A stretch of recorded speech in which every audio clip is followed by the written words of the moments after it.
Hello everybody and welcome to Barca News. Today is June 1st, 2022 and I have a lot of exciting news to share with you. News about Joan Laporta's statements directed towards La Liga's president Javier Tebas. News regarding Frenkie De Jong, Raphinha, Brathwaite, amongst others. We have lots to discuss, so let's begin. Hello everyone, my name is Mo and I created this channel so it could be a one-stop shop for all Barcelona fans where they can come here and get the latest news regarding FC Barcelona. Whether it's transfer rumors, injury updates, post-match analysis, or anything else regarding Barca, you will find it here. So I invite all of you to please subscribe to my channel so you can stay current on the latest news regarding our beloved club, FC Barcelona. And we'll begin with the big news of our president, Joan Laporta's statements directed at La Liga's president, Javier Tebas. Javier Tebas had made some statements regarding Barcelona's desire to acquire Robert Lewandowski. He said that Barcelona could not afford Robert Lewandowski, and that Barcelona could not afford any other new signings, that Barcelona first needs to sell players and sell assets before they can even consider any new signings, and that unlike Real Madrid, who have been filling up their pantry, Barcelona has been emptying theirs. Of course, this is not the first time that Javier Tebas has made statements like these. He's in fact made them over and over again all this past season. Every time Barcelona was linked with a new player, Javier Tebas would run to the nearest microphone to talk about how bad of a financial situation Barcelona is in, and how Barcelona could not afford this guy and how Barcelona could not afford that guy. Of course, it's no secret that Javier Tebas is a huge Real Madrid fan. This is very evident in all the statements that he makes and the way he carries himself. A big example is when Barcelona could not renew Lionel Messi's contract because of the strict financial rules that La Liga has imposed. Javier Tebas was unbothered. He said that La Liga is above any other player and that La Liga is going to be fine by losing Messi. You know, this is of course despite Lionel Messi being the best player to have ever played in La Liga and the best player to ever have played in the entire world, really.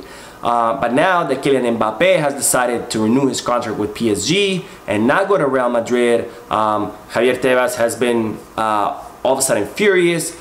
He's been constantly making statements about how what Kylian Mbappe did was wrong and about how what PSG did was wrong, and that how he's going to look for legal recourses, and that he's trying to sue PSG, and that he's trying to sue Kylian Mbappe for what he did. You know, this is a huge difference between a situation with Barcelona. You know, when Barcelona was losing their biggest star and really La Liga's biggest star, you know, Javier Tebas didn't really care.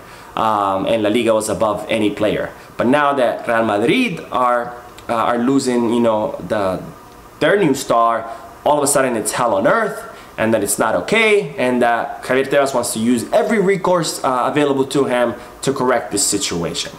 Well, it looks like our president, Joan Laporta, is fed up now and is sick of all these statements. During an interview with La Marca, Joan Laporta said that with all due respect, pretty much Javier Tebas shut up, in other words. Pretty much he said that Javier Tebas needs to stop concerning himself with Barcelona's financial situation, that he needs to stop constantly making statements about the club, and that he, you know, as La Liga's president, he should be looking out for all the clubs in La Liga and not just constantly trying to hurt Barcelona with his statements.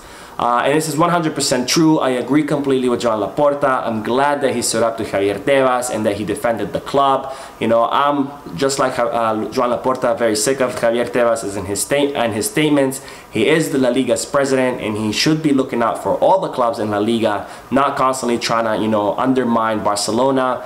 You know, it's okay for La Liga's president to be a fan of a club, whether it's Real Madrid or another, but as the president, you should conduct yourself in a neutral manner and in a professional manner, and that's not what Javier Tebas has been doing.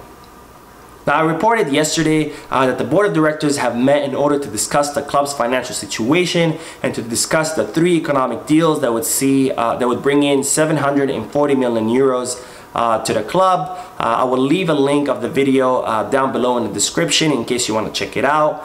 Well, today the board of directors have met with Xavi Hernandez to discuss the future of the players, and you know to see the possibilities of offloading the players that Xavi does not count on, and to discuss the possibility of acquiring new signings. And among those names, the board discussed with Xavi the signing of Cesar Azpilicueta and Marcos Alonso. The two Chelsea defenders have received the green light from Chelsea to negotiate their exit out of the club and to come over to Barcelona.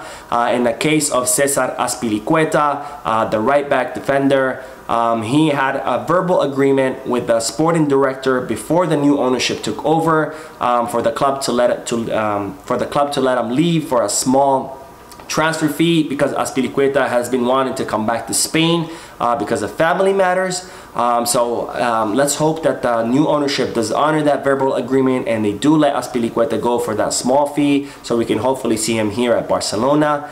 In the case of Marcos Alonso, the left back at Chelsea, his case is going to be a little bit easier because Tuchel, the Chelsea coach, has told Marcos Alonso that he will not be counting on him next season. So that operation might end up being a little bit easier than the operation of Azpilicueta. And so hopefully we will see Marcos Alonso here next season at Barcelona, so he could be that backup in the left wing, which has needed reinforcement for a very long time. And it would be nice to have Jordi Alba rotate with Marcos Alonso, because we've had to see, you know, Jordi Alba play pretty much 90 minutes of every single match for the past 2 or 3 seasons, and of course that's not good for the player, and that's not good for that left wing that usually is left vulnerable whenever Jordi Alba is on the bench or whenever he starts to get tired halfway through the season. Now on to the huge news that Fabrizio Romano broke today, and that is that Barcelona is in official talks with Manchester United for the transfer of Frenkie De Jong, and that Barcelona has set the price at 85 million euros. Now, as I've mentioned before in my previous videos, Manchester United has hired the Dutch coach Erik ten Hag. Ten Hag was Frenkie's coach at Ajax, and it seems that Erik ten Hag is very set on having Frenkie De Jong being a part of this rebuilding process that Manchester United is going to undergo. And it's reported that Erik ten Hag has been consistently calling Frenkie De Jong, trying to convince him to make the move to Manchester United, trying to sell him on the new project. And Manchester United is so keen on having Frenkie De Jong make the move that they've even considered making him the highest paid player in the entire Premier League. And of course, Frenkie De Jong's stance has not changed, as I reported in yesterday's video. He has said in the media, and he said it before 1,000 times, that he does not want to leave Barcelona, that Barcelona is his home, that it's been his dream to play in Barcelona ever since he was a little kid. And Xavi's stand is the same. He doesn't want to see Frenkie De Jong leave. He considers him a key player, and he considers him a definitive starter. So we're going to keep our eye open on this situation to see whether Manchester United does make that big financial offer and whether that offer ends up swaying Frenkie De Jong's mind. I hope it doesn't. I really like Frenkie. I would love to see him in the team next season. I think he is a player with lots of skills and lots of talents, and he contributes a lot to the midfield. Now on to the news of Raphinha. As I reported yesterday in my video, Leeds United has set his transfer fee at 55 million euros. And as of today, there are reports that many clubs are interested in Raphinha and are willing to pay that fee. Of course, this complicates the operation because Barcelona cannot afford the 55 million euro fee. In fact, they were hoping to negotiate that fee down. But if there are other clubs who are willing to pay that fee, of course, that complicates things a lot for Barcelona. But Barcelona are still optimistic, and they're hoping that Deco, Raphinha's agent, will help smooth things out and hopefully reach a better compromise that would see Raphinha come to Barcelona, because if Leeds United does not come down off that price, off that 55 million euro mark, then this operation will pretty much be practically impossible. Now on to the news of Martin Brathwaite. As I reported yesterday, there are several clubs interested in Brathwaite. However, they're not interested in paying him that high salary that Bartomeu gave him, which is around the 5 million euros a year. Well, Brathwaite has made some statements in the media saying that he still has 2 years left in his contract, that he wants to stay in Barcelona, that he didn't play much this season, but he thinks he has a shot at playing next season. I'm not sure where he's getting this from.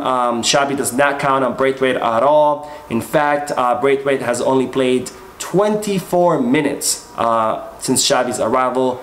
And Xavi has clearly told them that he does not count on him next season. So I'm not sure why Brathwaite would think that he has a chance. I think this is just an excuse. I think he just wants to remain at the club, collecting those 5 million euros a year while sitting on the bench. Hopefully he changes his mind and comes around and decides to do his job, which is play football, and hopefully we can offload him pretty soon. Now on to the news of another player that Xavi will not be counting on next season, and that is of the Brazilian goalkeeper Neto. As of today, Mundo Deportivo has reported that Arsenal are in talks with Neto for the transfer of the Brazilian goalkeeper to the English club. Of course, Neto is one of those players that Xavi has told that he will not be counting on next season. It looks like Xavi wants to try out his luck with the two La Masia goalkeepers, which are Iñaki Peñas and Arnau Tenas.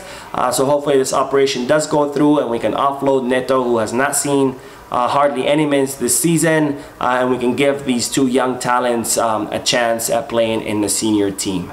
Now we'll close with the news that Barcelona has selected Wassim Ben Yedder as the option B in case the Robert Lewandowski operation doesn't go through. The French player and the current Monaco striker has been a goal-scoring machine this past season. He scored 25 goals and 5 assists in Ligue 1, and this has caught the attention of Barcelona, and have decided that in case they cannot acquire Robert Lewandowski, that they would go after Wassim Ben Yedder. Of course, I would prefer Robert Lewandowski at the club, but in case that doesn't work out, I think Ben Yedder would be a great option as a striker, as a number 9 at Barcelona. So that is it for today. I hope you liked the video. If you did, please give me a like. Also, I invite all of you to please leave a comment down below, giving me your thoughts and opinions about the news that I shared with you. And finally, I invite all of you to please subscribe to my channel so you can stay current on all the latest news regarding FC Barcelona. Thank you for watching. I will see you in the next video. And as always, Visca Barça.